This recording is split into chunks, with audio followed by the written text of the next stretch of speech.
చిట్టిని నవ్వంటే లక్ష్మీ పటాసే అంటూ కుర్రకారు మనసు దోచుకున్న పోటుగాళ్ల సుందరి ఫరియా అబ్దుల్లా మొదటి సినిమా జాతిరత్నాలతో ఓవర్ నైట్ స్టార్ అయిపోయిన ఈ బ్యూటీ ఆ తర్వాత ఎందుకో ఆ మ్యాజిక్ ని రిపీట్ చేయలేకపోయింది.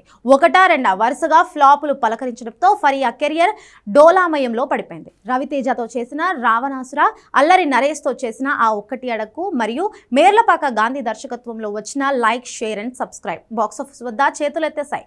ఫరియా హైట్ సుమారు 5-10 వల్ల చాలా మంది హీరోల పక్కన ఆమెకు అవకాశాలు రావడం కష్టమైంది. కేవలం పొడవుగా ఉన్న హీరోలకే ఆమె పరిమితం కావాల్సి వచ్చింది.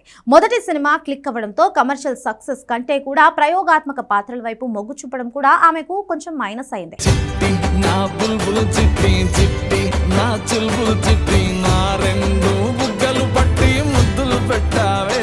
అయితే ఫ్లాపుల్లో ఉన్న ఫరియాకు మత్తు వదలరా 2 సినిమా ఊపిరిపోసింది. 2024 సెప్టెంబర్లో వచ్చిన ఈ సినిమా సూపర్ హిట్ అవ్వడమే కాకుండా ఇందులో ఫరియా చేసిన ఇన్స్పెక్టర్ నిధి పాత్రకు మంచి మార్కులు పడ్డాయి. ఈ సినిమాతో ఆమె మళ్ళీ సక్సెస్ ట్రాక్ లోకి వచ్చింది.